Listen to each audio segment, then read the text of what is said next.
we have massively underprotected kids in the online world, then overprotected them in the physical world. I'm not saying kids shouldn't be on the internet at all. We gotta bring those things back into balance. If you are a parent like me or thinking of becoming a parent, you probably have been noting with some trepidation the reporting of a rise in teenage loneliness and depression and feelings of worthlessness. Many academics are persuaded that these trends are caused by our newfound addiction to electronic devices, including smartphones and even PCs in school.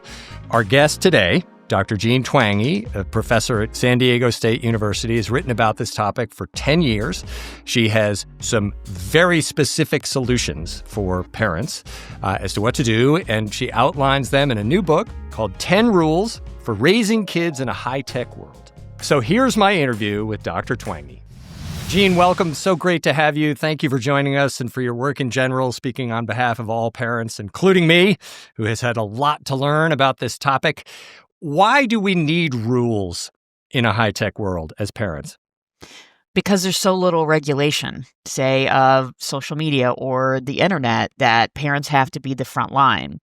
And the other argument I've heard is, well, why don't we just talk to kids? Well, of course we should talk to kids, but we also need to have rules because talking is usually not enough, partially because they're up against so much social pressure and the algorithms that are designed to keep them online and on social media as long as possible.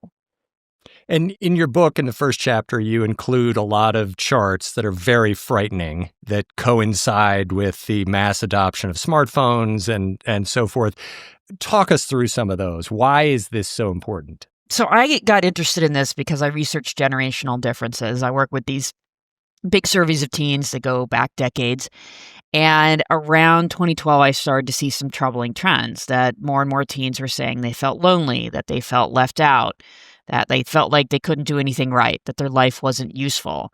Then it turned out clinical level depression doubled among teens between 2011 and 2019, so even before the pandemic. Also, the more time a teen spends on social media, the more likely it is that they'll be depressed. So you put it all together, we have an adolescent mental health crisis. One of the primary causes is that teens are spending a lot more time online, a lot less time with their friends in person, and less time sleeping. That's a terrible formula for mental health, and it's something that they're doing or not doing every single day. So it makes sense it would have a big impact on their well-being. And you make a strong case, seemingly a lot of evidence backing it up. But how strong is the science? Because you do seem to have critics who say it's not nearly as big a deal as you say, or even that it's not in any way anything more than correlation rather than causation. How strong is it? So when I first started making this argument in 2017, what I mostly had was that correlational data plus what we call time series, that you saw this huge increase in teen depression at the time that smartphones and social media became common. And that's sometimes called a natural experiment. And the other thing that's good about that is the reverse causation idea of like, oh, kids are depressed and that's why they're spending more time on social media. It doesn't make a lot of sense in that context. You'd have to say teen depression increased for some completely unknown reason, and that's why teens bought smartphones and started using social media more. It doesn't make a lot of sense. A lot of confounding variables, that you have to think about in correlational studies, also not relevant for time series. Since then, we've also got a lot more experimental data. So people who give up or cut back on social media use, and then after 3 weeks or a month, they tend to feel happier and less depressed. So it's all of those types of studies put together. The totality of the evidence is much stronger now than it was in 2017, and in my view, definitely shows causation. Just from what you're saying here, it sounds like you certainly are convinced. Sounds like it's still a question, like it hasn't been proven that so that everybody agrees. It's really hard to prove anything, 100% in science. That's just not the way the language is used. There's, and I always have to be clear about this too. There's a difference between scientific causation and legal causation. There's also a difference in, what each individual parent needs to decide what they want to do with their kids. I have met parents who have said, I don't even care. I don't even care what the science says. I just know that when I gave my kid a phone or I see my kids' friends on phones, that's not what I want my kid's life to be. Right. And so given that, do you think there should be government regulation I do. of social media? And Yes. what would that look like? Well, one thing that could be done is to verify age. So, as you know from the book, I think kids should really be 16 or older to use social media. But let's set that aside for a minute and say, how about we just take existing law from the 1998 law COPA, which was a compromise with the tech companies that set the age of internet adulthood at 13. That's not even enforced. Kids can just check a box or lie about their birthday and they're on. So we have 10-year-olds, 11-year-olds, 12-year-olds routinely on these platforms. So how about we just verify age, even for that very low bar of 13? That would be a good regulation to just actually get behind existing law. Talk us through the rules. And there's some specific ones that I want to ask you about, but these are 10 very common sense rules. Talk us through some of them. Yeah. Well, we can start with social media. So, rule 3 is no social media until 16 or later. And a few people have said, do you think even 16 is too low? And yeah, you could make a case for 18. Absolutely. You have to sign a contract when you open a social media account to sign away your data. It's kind of a big deal. It's a much bigger deal than taking a field trip. And a 17-year-old still needs a parent's signature to take a field trip. What other legal contract can you sign when you're not 18 as a minor other than that one? So you can make an argument for that. I think 16 is a good compromise position. There's a lot of maturity that happens between 13 and 16. So that's why I think parents should follow that of doing everything they can to keep their kids off social media until they're 16 or older, given the toxicity on the platforms, given that the algorithms are designed to keep people on them for as long as possible and keep coming back as long as possible. Gallup found a year or two ago that the average U.S. teen spends almost 5 hours a day using social media. That is way too much. And what are some of the things that it does that you're worried about? So it's a really, really long list. It is a long list. So we can start with the time spent aspect, that it can absolutely interfere with sleep. So crowds out hours for sleep, and also disrupt sleep. If you're looking at it right before bed, or you have that phone next to you and then you're getting notifications overnight. So that interference with sleep is huge.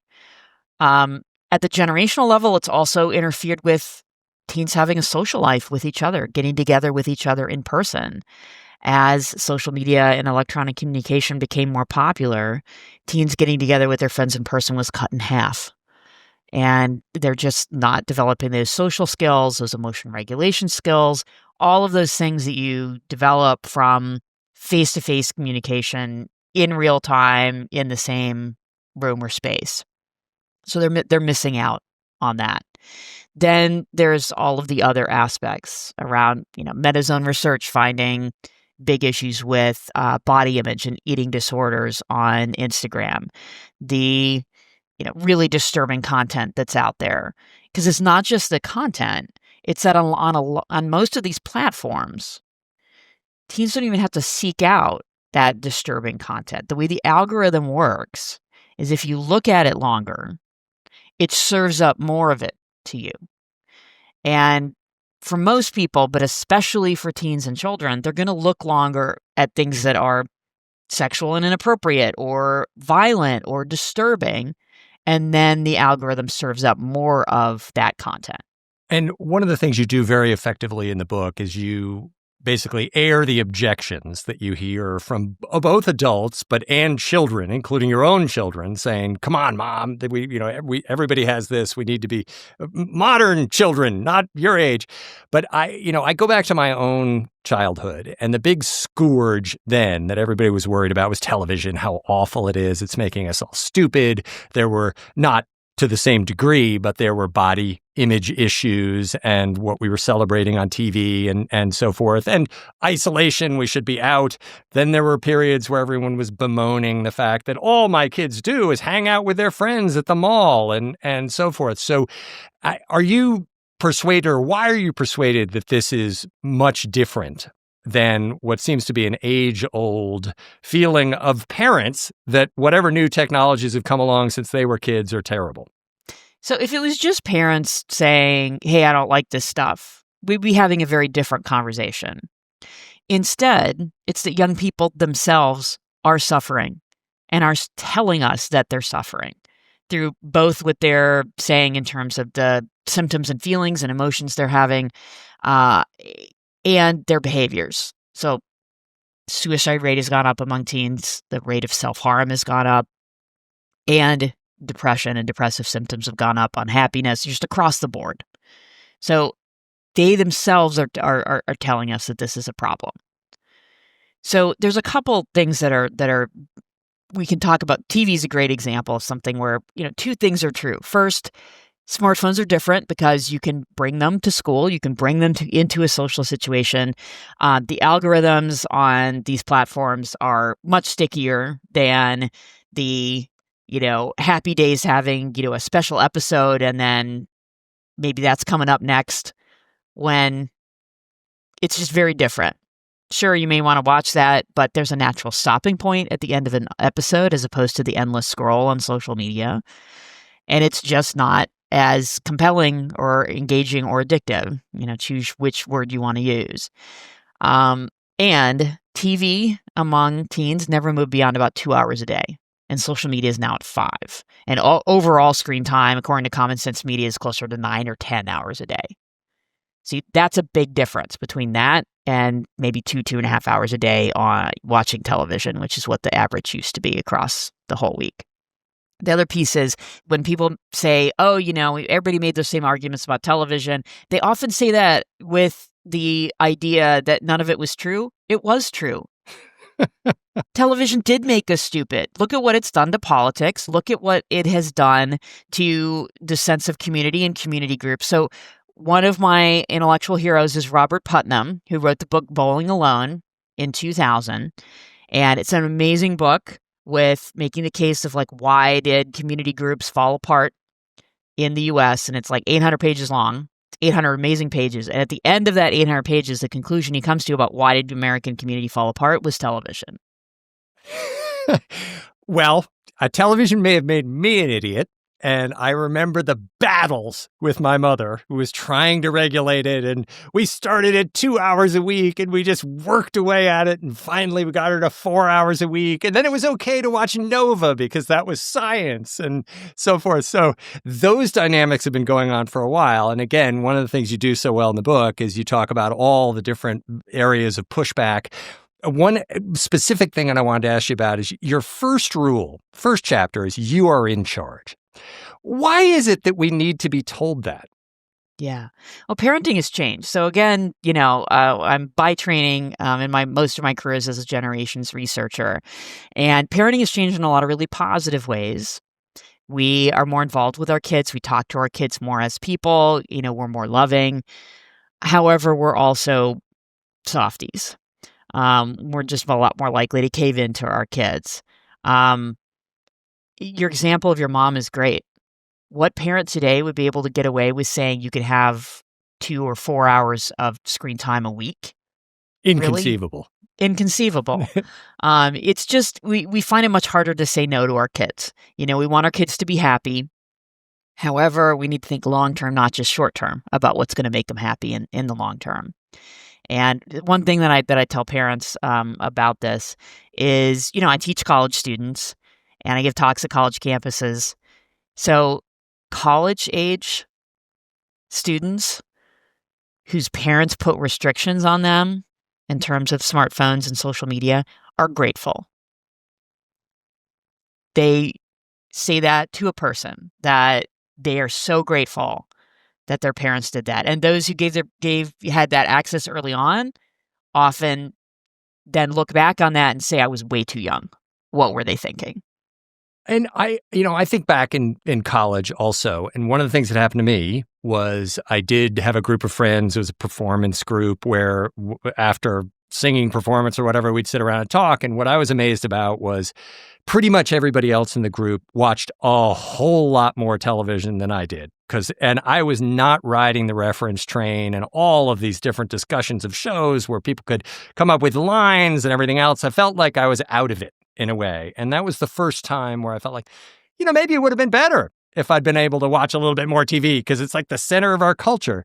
And that seems to be one of the arguments that kids make all the time is, Mom, how can you do this to me? I'm the only one in the whole class, not, the worst, strictest mother in the world. So why is there anything to that? Are we teaching them modern skills if we give them smartphone in an unfettered way?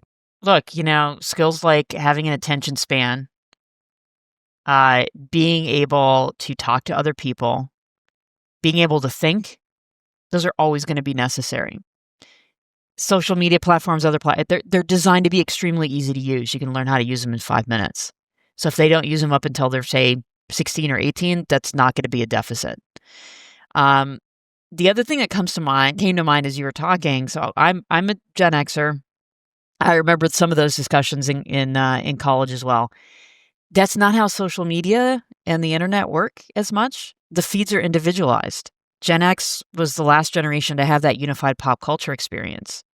So they have a somewhat common language of memes, but they are exposed to that even if they're not on social media. And I know this from my own kids. So they, and it's just this funny phrases that they trade around, and you don't have to be on social media to learn those.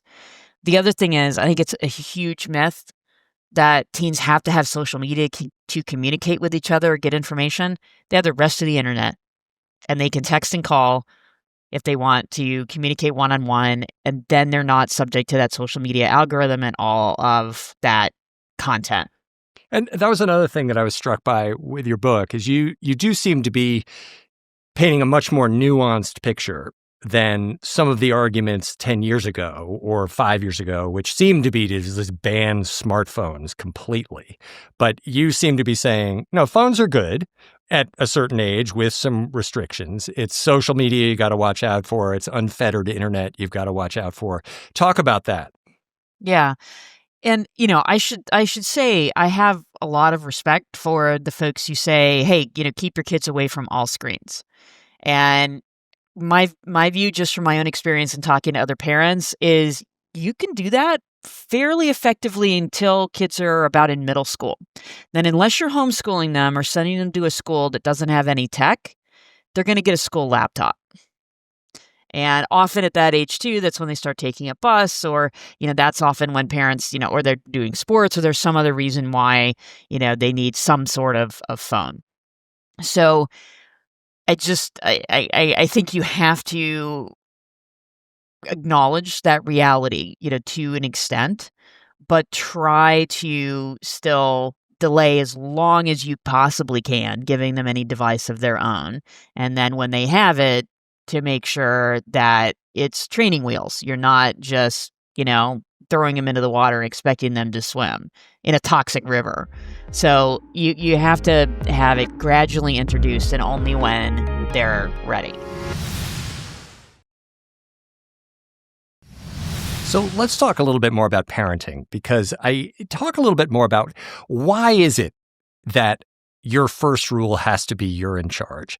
What's happened to parents over the last 30 years? Because my parents struggled. They wanted us to like them and so forth, but I don't feel like they had the same angst around imposing the rules that you're talking about as modern parents do.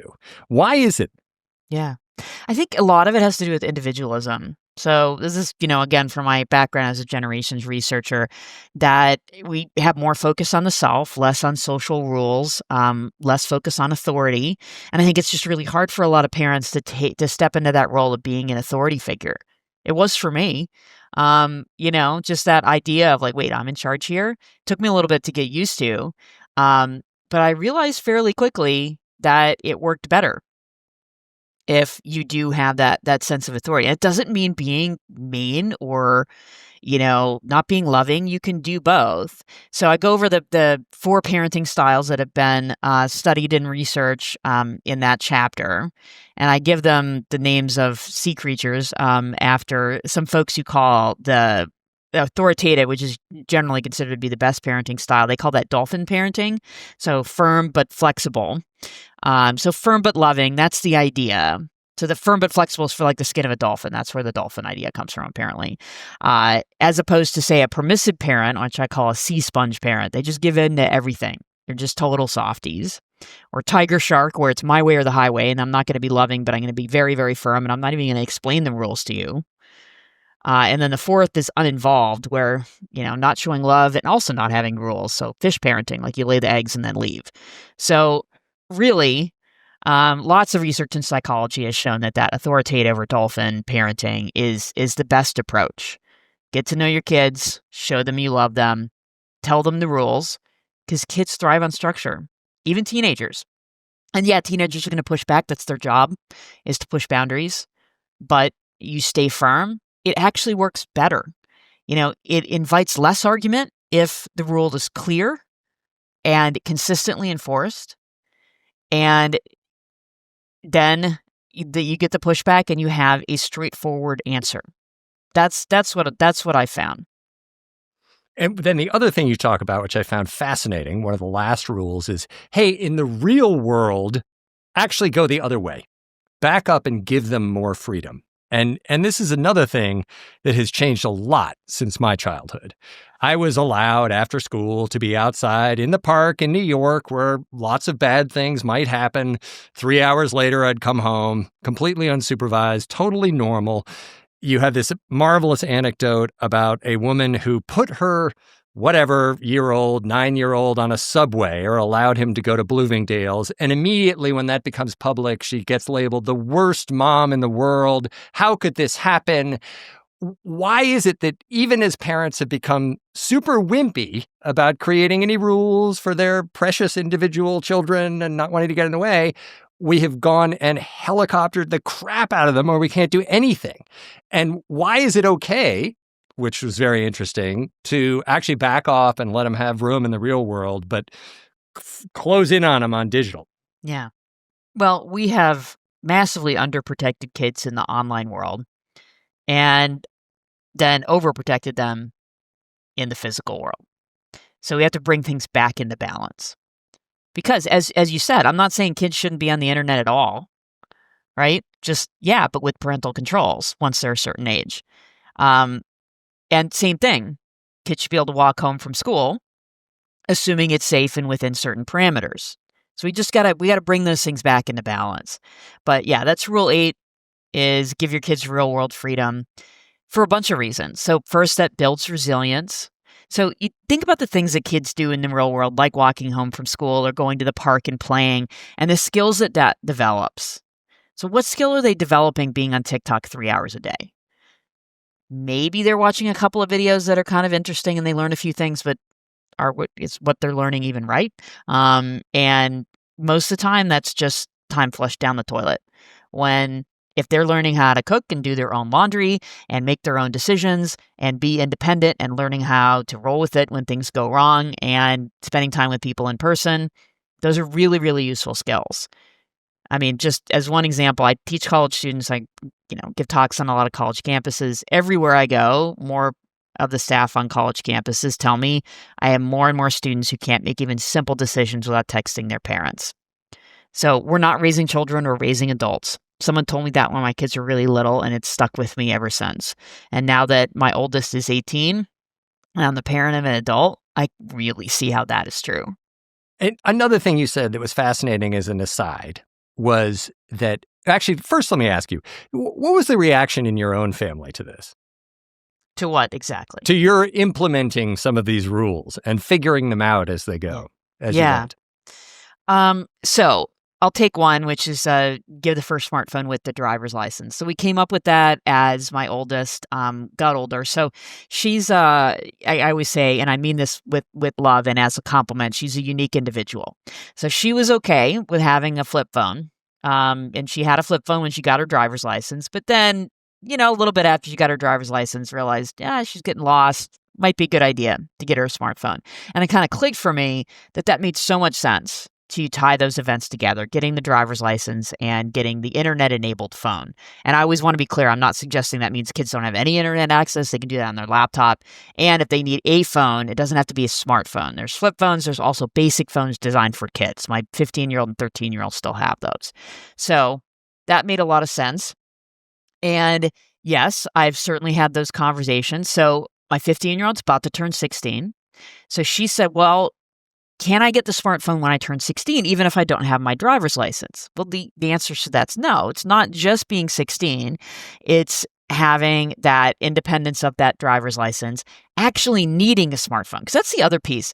Do kids really need an internet-enabled phone? I mean, truly, do they need it? Maybe they need a phone, but do they need an internet-enabled phone until they start driving? I would argue no. They really don't. And so this idea that your daughter is going to continue to come back at you and argue and make cases. That's she didn't. The thing. Okay, you imposed it, and right? that was that. Right, because she asked, and I didn't mind her asking, hey, can I get it when I'm 16, even if I don't have the license? But then it's like, no, the rule is when you get your license. And that was the end. And I think it's because it's one event. It's not like, and because I've heard a lot of other people say this, when's the best time for a kid to get a smartphone, to get their first smartphone? And a lot of other experts say when they're ready. What exactly does that mean? You're going to be having an argument with your kid every single day that they're ready. But if it's tied to an event, just like we do with driving, you have to be a certain age and you have to have taken classes, and there's a definition for ready. And I think we have to do the same with technology.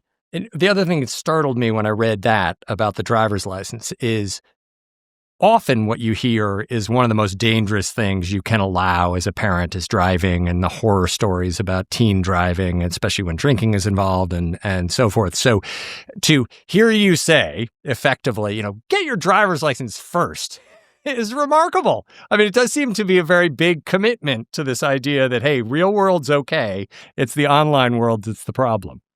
Yeah. And look, this has to be in the context of them being a safe driver. And yes, you will absolutely have to have a conversation about not using that phone while you're driving. I think you have to have that conversation with any new driver. So I think that's kind of baked in. But the basic idea stands that in a lot of neighborhoods, including mine, that driver's license is the key to independence and freedom, and seeing their friends in person without it having to be online. So it's a really, really important turning point and milestone. And when kids do that, then they grow up a lot. They grow up a lot, and it really helps them prepare for example, going off to college. Because it's really common now for kids not even to get their driver's license until right before they go to college, not even learn how to do laundry or cook. And then it's a really hard adjustment, and that's often happening when they're away from home for the first time. That can be really tough. Another thing you say about real life that really struck me, because it brought up one of my own just parental decisions that was really difficult, was effectively when they're scared, that can be an opportunity to nudge them into it. And you call it exposure therapy, and you push through it, or they push through it, and suddenly they have much more confidence and they can do it next time. I'll give you the example that I think about a lot is we were going on a family hike, and there was another family that had gone on many more hikes that had set it all up and done the research. I hadn't done any research, and we got on the trail. Suddenly it was a very exposed trail where if one wasn't paying attention, one could slip and fall and presumably die. And my family members were not happy about that. I had done a lot of climbing. I was a little wigged out, but I felt okay. Was it Angel's Landing in Zion? Yeah, one of those like that. Yes. So there was a moment of discussion, and the family turned around, and I remember the other father who had arranged everything giving me the little pep talk, which is, you got to push them through it. They'll get through it. They'll get to the thing, and they'll be so proud of themselves. And very tough moment for me.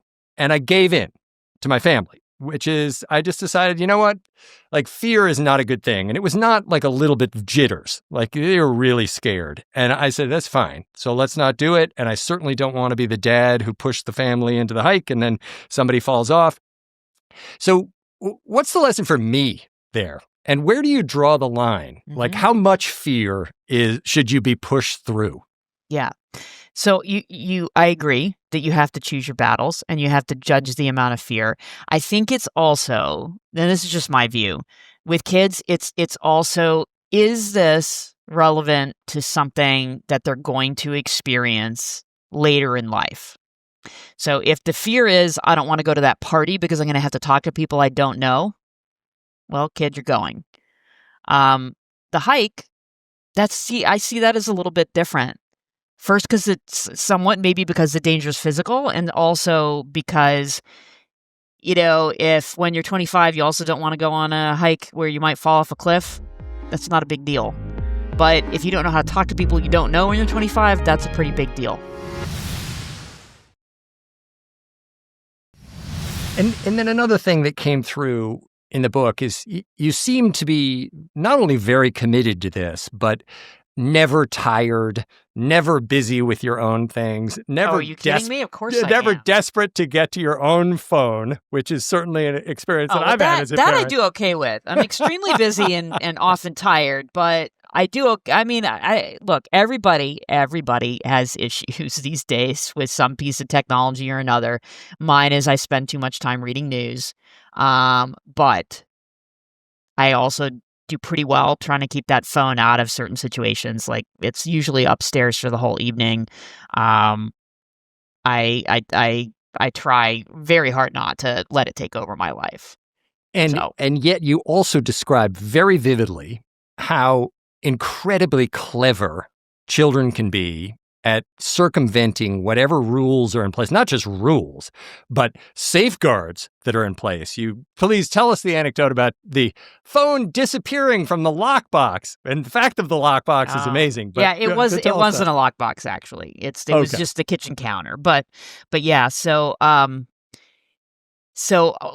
put the rule in place. So my 13-year-old had just gotten a phone, and she was 12, I think, at the time that this took place. And so we had that rule. They have to go on the kitchen counter overnight, and the phone was there, and she went to bed. And then I went downstairs for some reason, and the phone wasn't there. I went, wait, what's going on? And she wasn't asleep yet. So I peeked in. I was like, where's your phone? She's like, I don't know. I'm like, really? Okay, well, let's try to find it because it needs to be downstairs. And kept looking for the phone, so on. And then her older sister, I was like, hey, what are you doing? I'm like, we're looking for Julia's phone. And she goes, it's in her bed. So she ratted out her sister. And it was. I'm happy to say, though, that was the last time that happened. And she's really good. She doesn't, at least she's 13 now, and she really doesn't push back. She's really good about putting that phone downstairs now. Because I took it away for 3 days after that happened. And kids are going to push back again. That's one of their jobs at those ages. It was surprising because she's not I don't know. All three of my kids have lied to my face. That's just being a parent. But she's done that a little bit less. So I was a little surprised by it, but then it wasn't a problem again, thankfully. And did you take it personally when she lied to you? In that case, I did. Yeah. Yeah, because it was so unusual for her and it was completely to my face. Yeah. But it worked out in the end.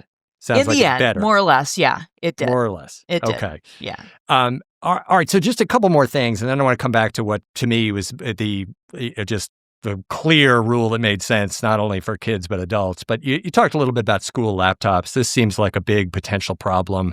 I remember one school, actually the school that I went to when I was a kid, was following some of the debates in alumni circles, and there was great frustration that the school was still using paper books, and when are we going to get iPads for all the kids and enter the modern age, and so forth. And you say that actually very persuasively that this, one laptop per kid is a disaster, or can be a disaster. Yeah, I mean, test scores started declining right around the time we got all that tech in the classroom. It just doesn't seem to be working out all that well. So, yeah, the school laptop is the bane of my existence. You cannot put parental controls on it, and it has YouTube on it. And how does that fit into your overall electronics rule scheme? Because I will say that one of the things that was very effective for me was the argument that, they need a computer. That's how we do our work now, and Well, that's how we do and our research. they do. I and so mean, forth. that's the way it is. They're going to be writing things, especially about middle school, especially high school. They're going to be writing things and turning them in online. They may even have to watch a YouTube video as an assignment. It's just, why can't that be integrated into Canvas instead of on YouTube, where then they're going to watch a bunch of other videos when they say that they're doing their homework? So that rule 9 is the first word in it is beware, because I couldn't rule it. I couldn't make the rule of don't allow the school laptop, because that's not feasible. It's an endless source of frustration. And you mentioned that it's easier to explain to kids why a rule exists when there is a law against it. So somebody wants to have a drink at age 11. Well, it's not legal. Yeah. And you want to take the car, you need a driver's license. One of the things I was very interested in preparing for this is it seems like there were the same arguments about the need for a driver's license and the need for a drinking age back in the 1930s and 1920s as there are now about technology. And you talked about this being a great experiment, natural experiment over the past 15 years. It sounds like we are collectively learning that there are many things about it that we may want to regulate. Do you think there will be actual government regulations at some point? I don't know. Australia's already done that. They raised the minimum age for social media to 16, and they're going to verify age. Whether that'll happen in the U.S. is more of an open question. But I think it might happen for pornography websites, because Texas passed that law and then it was upheld by the Supreme Court. So that I have more optimism there. And then last question, this goes to the rule that really jumped out at me, which I think you said is, if you're going to follow one, have it be this, which is no electronics in the bedroom. And Overnight. That's something that overnight, and that I look back, and that would have been a simple one and seemingly fairly reasonable. It would have helped me as well. Do you get pushback on that too? Or can we just sort of adopt that as a nice health skill these days? Yeah, I think we should. And it's for adults too, not just kids. That ton of research on this, that you'll sleep better if that phone is physically outside of the bedroom after lights out. And also, don't scroll on it right before bed. That's also really, really bad for sleep for both kids and adults. So yeah, if you're going to follow just one rule, that phone not being in the bedroom overnight should be it. And do you think you'll do that when your kids are older, when they're adults and they're out in the world? Because that's another thing that I feel like now, right, I got to have the phone because, what if somebody needs to get a hold of me in the middle of the night? Right. And I think it's more in building good habits, that then when they leave your house, then they will not be in the habit of checking their phone at 2:00 in the morning, because they won't be used to having it there. So it's with anything else. You have to raise them until they fly the nest, and hope that you have given them the skills and the values to be a successful adult. And I think this falls into that category. Jean, thank you so much for your time and your work. It's great to have you, and wish you all the best of luck. Thanks very much. Solutions is produced by Megan Cunane. Jim Mackle is our video editor. Our theme music is by Trackademics. Nishat Kurwa is Vox Media's executive producer of podcasts. Thanks for listening to Solutions from the Vox Media Podcast Network. I'm your host, Henry Blodgett. We'll see you soon.